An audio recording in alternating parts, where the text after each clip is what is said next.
5 ways rich people make money with debt. Hey everybody, welcome to Finance Media Channel. Today we want to talk about 5 ways rich people make money with debt. Make sure to watch until the end, because it's one of the most amazing hacks you have ever seen. Please subscribe and turn on notifications so you don't miss more videos and much more.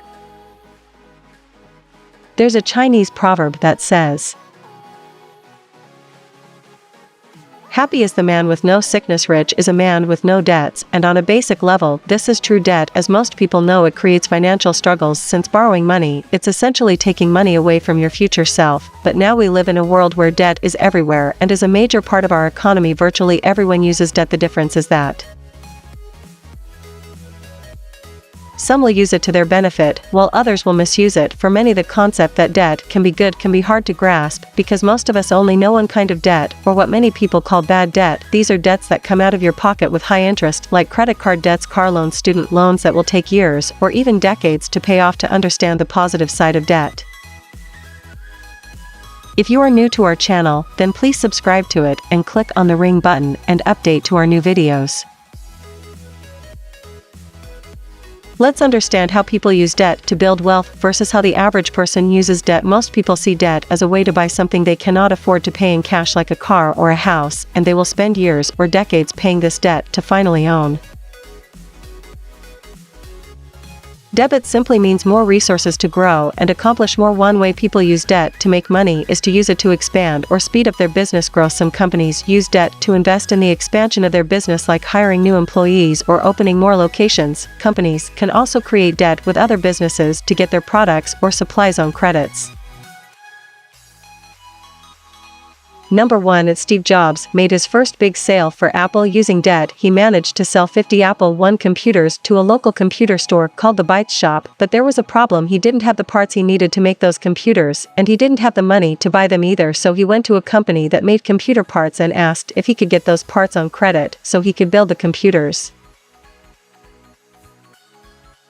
Since he had no credibility, he had to show the purchase order from the store to be able to get those parts credit, which he did and completed, making Apple their first $25,000 in the 1970s, which in today's money would be around $115,000. Of course, if the debt is used incorrectly, it can be detrimental to our finances. It is never recommended to use debt to start a business, especially if you are inexperienced. Many wealthy people spend time and resources understanding debt and how to use it.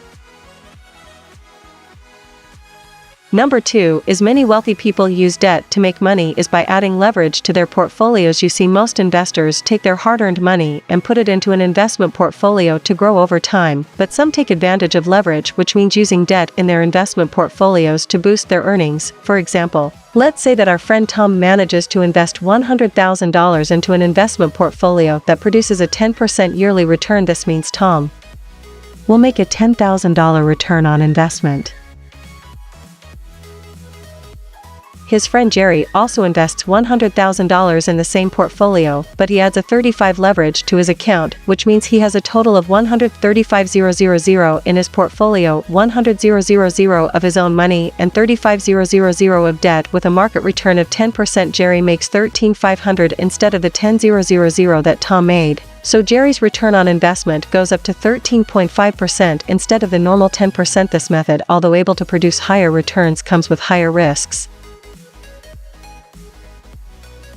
Number 3 is ways investors use debt to make money. Even if markets are going down, there's a strategy that investors can use called shorting. With this strategy, institutions or individual investors don't borrow money, but instead borrow stock from a brokerage firm. For example, let's say that an investor predicts that company X will go down in value. So he borrows their stock worth $100. He now has debt not for $100, but for one share of company X. This investor immediately turns around and sells this share in the open market for $100. He now has $100 cash, and is lucky for him, it turns out his predictions were right. Company X had a big scandal for having mice in their kitchen, and stocks fell 85% in a matter of days. This means shares are now worth $15. Well, our investor takes $15 from the $100 he got from selling the share in the first place and buys back the stock at a huge discount. He returns the stock he owes to the broker and keeps the $85 as profit minus a little interest for borrowing the stock. This is how many investors and institutions like hedge funds make money on a falling market. Now this method is extremely risky. You see, when you invest 100 in the stock market, the most you can lose is 100, and that is if the company you invested in goes to zero. But when you short stock, your losses can be theoretically infinite, since there's no limit on how high a stock can go. Take the recent GameStop debacle. Hedge fund shorted the stock heavily because it seemed like the company was going bankrupt. But retail investors didn't take that too kindly and bought so much stock that they bumped up the price of the stock to astronomical levels. Within a year, the stock grew over 11,000% from its low point, making hedge funds who shorted the stock lose over $13 billion. Number 4 is more traditional ways people use that to make money. Real estate is one of the most common ways the average person uses debt to grow their wealth. Real estate allows an investor to buy property even if they don't have the money in hand to purchase it. This allows the investor to own a property and use it as a cash-flowing asset. By borrowing money, they're able to leverage a bigger asset. They can have other people pay their debts to build equity for them and create positive cash flow. Now for those savvy investors, they can use a few other strategies to expand their wealth. For example, let's say that we buy this property for $300,000. We put $40,000 as a down payment and finance $260,000. This property isn't the nicest, but it's in a great location and the local market is booming, so we decide to spend an extra $10,000 to fix it up and make it look nice. Since this house is in a great location and the market is going up, we decided to get our property reassessed, and it is now worth $360,000. With this new figure, we can go to our bank and refinance the property. We can add this additional $60,000 to our property's equity or cash it out, essentially borrowing from our assets to invest in another property that can make us more money and expand our wealth. Number 5 is one of the biggest ways wealthy people use debt is to avoid taxes. Wealthy people are quite astute when it comes to avoiding taxes. Normally, when you invest your money for retirement, you let your assets grow in value, and once you have enough money to retire, you begin slowly selling your assets or using your assets' cash flow to pay for your lifestyle.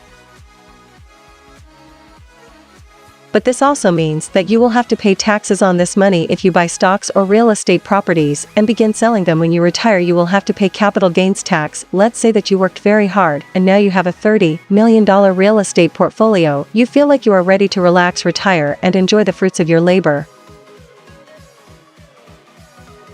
So you sell a property for a $10 million profit to pay for your retirement. The sale of this property will trigger a $2.3 million capital gains tax to the federal government. Then, since you live in the state of any country, you will pay an additional $1.3 million in state taxes, meaning you will pay a total of $3,754,365 in capital gains tax. So your $10 million profit is now $6.2 million. Nearly 40% of your profits went to taxes. As an investor, losing 40% to taxes doesn't sound like a great plan. Thank you for watching this video. Please subscribe and like our video to support us.